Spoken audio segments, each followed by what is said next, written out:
My name is James Williams Jr. This is Kung Fu Havoc number 2. The title of this is Nobody Likes a Truth Teller, Even a Truth Teller. Okay? So, let's begin. I have been a person who has been through a lot of stuff in my life. I suffer from depression. I suffer from PTSD. I have a lot of things going on up in here, and depression has made me my own worst enemy. But my depression got really bad when I got out of the Army. It was bad before I went into the Army, I just didn't know it. It got worse when I got out, because when I joined the Army, my heart was broken and I didn't want to live anymore. But I wanted to die a hero.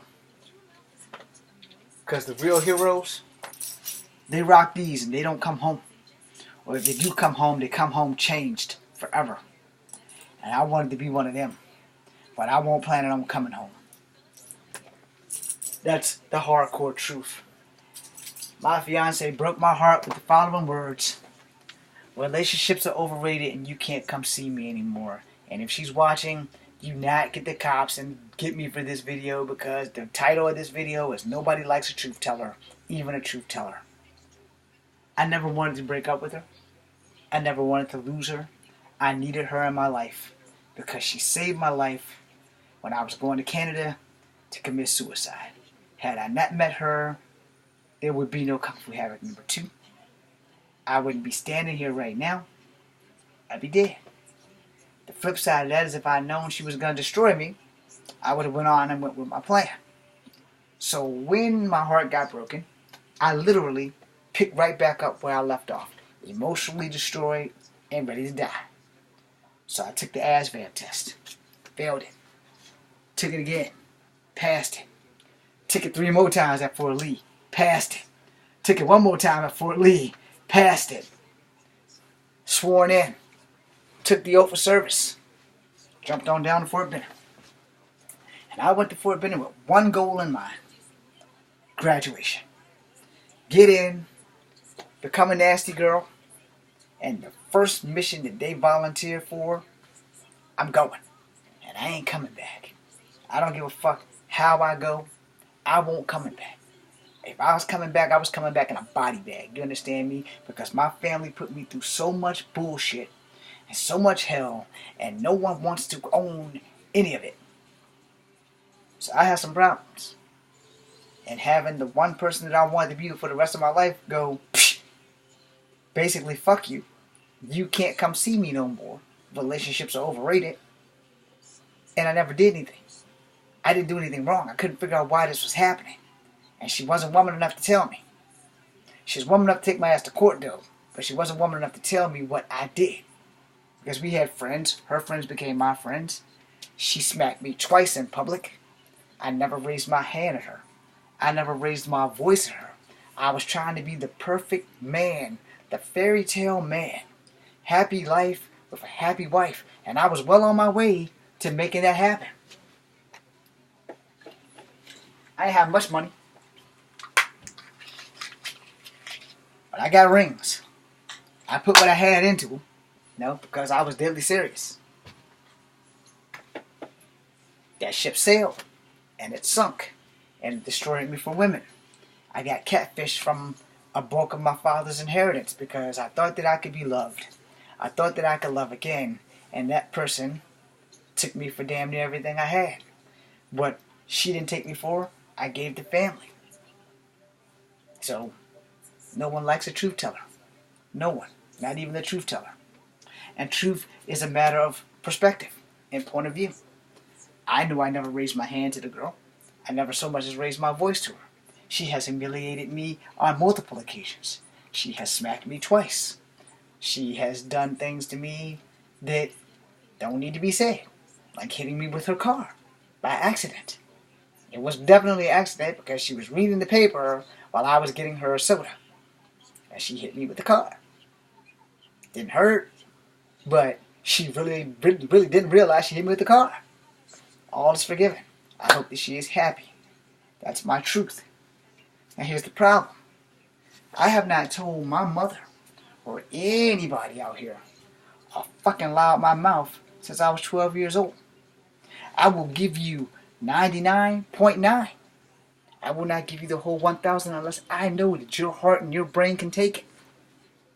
If I don't think your heart or your brain can take it, we'll play 20 questions. That way I'm not snitching, but I'm also not lying. I'll ask the questions, you'll answer the questions.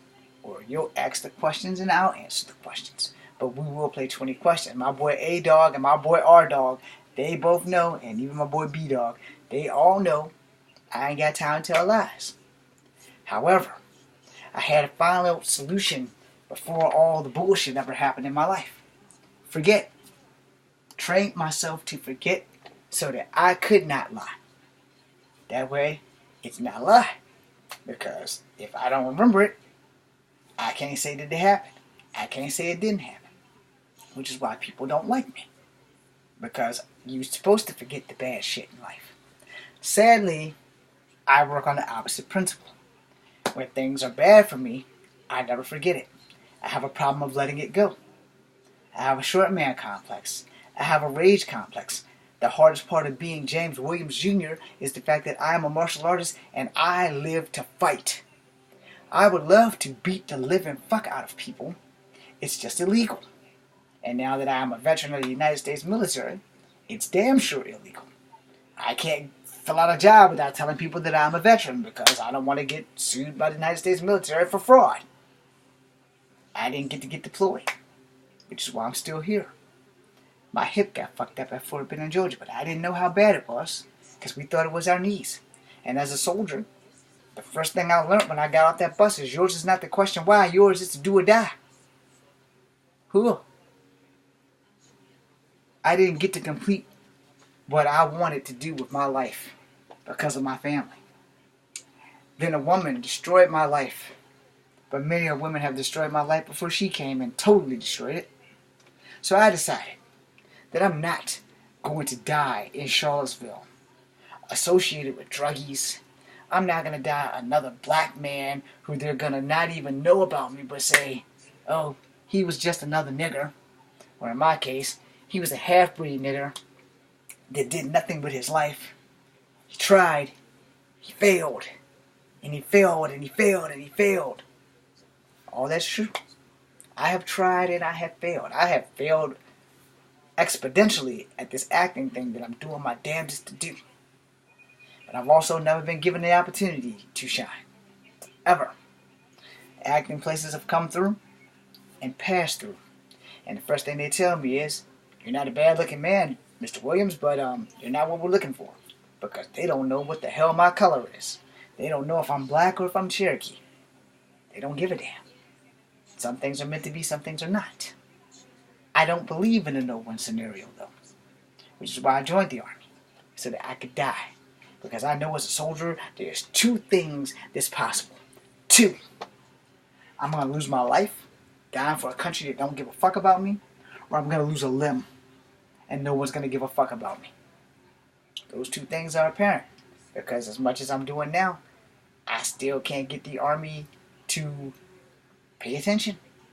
And that's fine. You know, it's a fight that they expect me to just quit.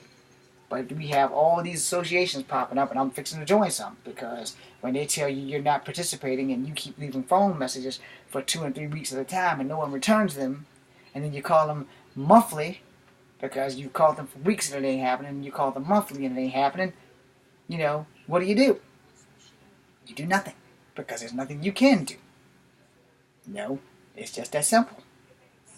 No, eventually you stop calling, which is what they want. So I will have to call Miss Lady Deadpool one more time before the end of this month. I didn't call her at all last month because I was in school. I didn't call her at all the month before that because I was in school. But the month before that, I called her every week that I was in school. I left messages. They never came back. Ever. So what do? I keep pushing forward and pray that somebody with the red tape around their ass actually does something. But like I said, nobody likes a truth teller. Not even a truth teller. I had an incident at school last week for my birthday. But it was with a vet. But instead of him manning up and telling me, hey man, I just don't fucking like you, and you should stop teaching people martial arts because I don't think your shit's legit. And instead of him saying that shit to my face, oh, they do it somewhere else. Which there means there's two things there. Either my shit's legit and he's dreadfully afraid that it is, or my shit's legit and he has no balls to tell me to my face that one, he doesn't like me, and two, that my shit's not legit. And in turn, I will tell him, hey, there's two ways we can handle this. We can handle this like men and talk it out, or we can handle this like men and go get some fucking gloves and some pads, and you can get the helmet on and all the other shit you think you're gonna need, and then you can find out if my shit is legit. Two ways to have a conversation as men. You can have them with these bitches right here, or you can have them with this thing out here. This thing out here is more preferred because nobody really gets hurt except for in here. These things right here, they hurt people. They've been hurting people since I was 12 years old. Understand that. You don't have to believe that my shit's legit. I don't have to prove it to you. But if I have to do one or the other, I'd much rather talk to you than go to jail for beating the shit out of you. It's just the way it is. And then I have young people who just whippersnappers. They don't understand how the process of fighting actually works. You can talk all the shit you want, but when it comes down to that rumbling moment, to that 1 second that the punches are about to fly, you better have your shit straight. You better know who you fight. I can talk my shit too. The difference is that I have been fighting since I was 6 years old. Granted, I may have lost a step or two because of the hip replacement, or old age, or you just might be a tiny bit better. But the difference is, I'm not going to keep running my mouth about it. It's put up or shut up with me. That's all to it. You know, I don't go around looking for fights. I don't go around starting shit with my mouth, talking about I'm the baddest motherfucker on the planet and I'll whoop your ass. I'd put it like this. I hold my own. If you want some, we can make arrangements for that shit to happen. But if you a badass, I ain't got to wait to make arrangements because I already know you coming. Because a badass don't do all that goddamn talking. A real fighter does not do all that goddamn talking. If they want you, they gonna get you. It don't matter if you're in the bathroom. It don't matter if you're outside. It don't matter if you're in the fucking library. If they want you, they gonna come get you. Now I'm the opposite of that. I ain't bad, but the bad don't fuck with me because I'm crazy. I may lose the fight, but you gonna remember I was there. When you busting all up on your YouTube, yeah, y'all know that Kung Fu Havoc motherfucker. Yeah, I'll whoop that nigga ass. I can't breathe out my left lung no more. But I'll whoop that nigga's ass. 3 days later, your ass might be dead, because if I break your rib right, you ain't whoop shit. What you did was just delay the inevitable of me breaking your free-floating rib and praying like hell that I did it right so that it pierced your fucking lung or your heart. Because that's something that I was taught to do. No, not everybody is starred on the sides. And if you're taught how to fight right, you'll know how to protect. When somebody's doing a kick here, you elbow down. You got to block. So if they doing that taekwondo shit where they do the sequence with the fast kicks, you know, your best bet is to be able to do this as rapidly as they kick. And if you can get lucky and hit them in that shin or in that knee, you're going to slow that shit down. It's just that simple. But human speed and TV speed are two different things, because the reality in TV, everything is slow enough so that you can see it. In reality, everything is not that fucking slow. And fights don't go more than 3 to 5 minutes. And I'm not talking about UFC fights because they're in controlled environments. But on that street, you got 5 minutes, whether you're going to live or die, whether you're going to bleed. You got 5 minutes. And if you think you're not going to get hit, stop living in the fantasy world. There are very few fights where you will not get hit. Unless you hit the person first and knock them the fuck out. There's very few fights where you're not going to get hit. So I say again, nobody likes a truth teller. Not even the truth teller. And here's the truth. I haven't done Kung Fu in damn near 4 years because the doctors told me I couldn't. The doctors gave me permission to train, but they only gave me permission to jog. I took jogging as, I'm going to do Kung Fu.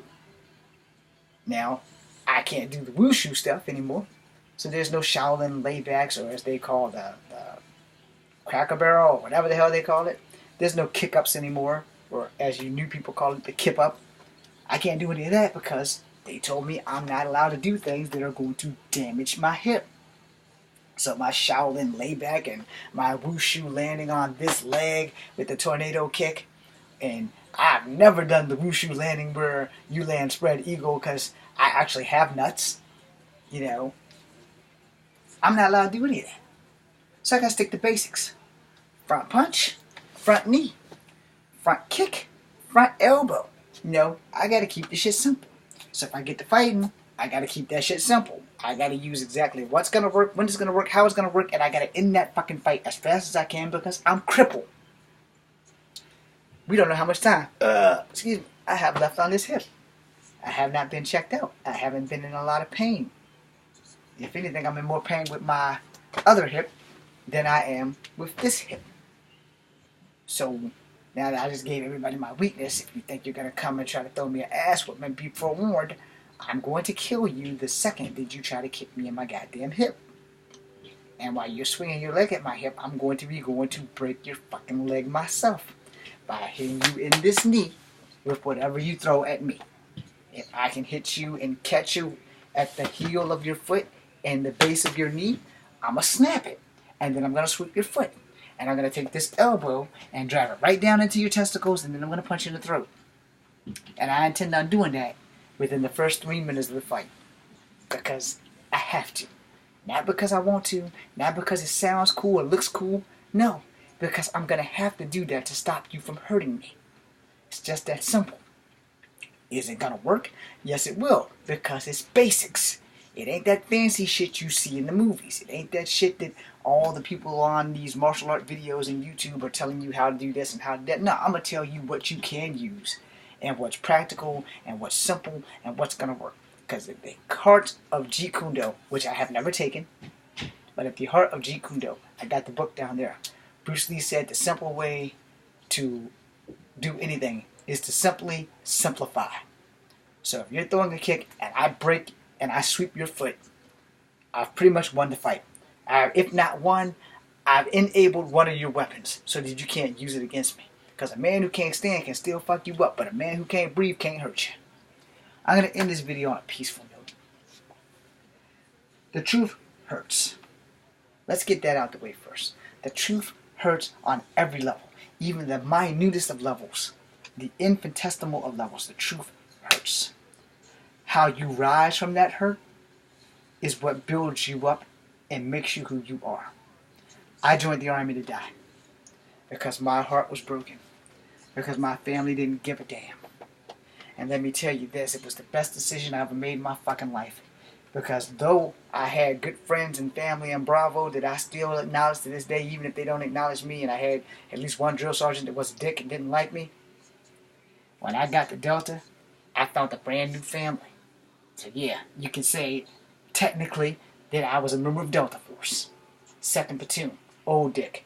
And to my 3 drill sergeants, Haynes, Almberg, and Amiskwa, a.k.a. Aztec Warrior. Those men made me want to live. Those men gave me a family with my own family with me. And I felt love and I felt needed. Even though I was older than all 3 of them. Still older than all 3 of them. And I worry about my brothers every fucking day. And I hope that they're doing well. Because they're still serving. I understand that. They're still serving. And they're out there making sure that each and every one of us at nighttime can go to sleep. Get rid of our 5 o'clock shadow in the morning. Get up and do PT. And for you, Drill Sergeant Haynes, no, I'm still not drinking that damn nasty Ensure. That's a personal joke. Anyway, I'd like to thank you guys for watching. Truth be told, doing these videos also helps me deal with my PTSD. It helps me deal with my depression. While I also write graphic novels to help me deal with my depression.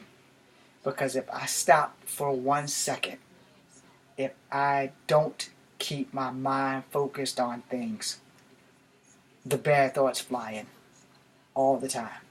And after I lost my father, it only got worse. I have felt no pain worse than losing my dad. And I dedicated my first graphic novel to him. and my ex, and my surrogate father, and my surrogate mother. So, you know, I never stopped loving my ex, but I have moved on, and I hope that she's peaceful wherever she is, and I hope whoever she's with treats her well and keeps her happy. Be better than I was, even though I don't know if that's possible because I never did anything wrong. She just wasn't woman enough to say what the hell was the problem. I don't know if it was my race. I don't know if it was my ugly face. But I do know one thing. It shouldn't have ended, but it did.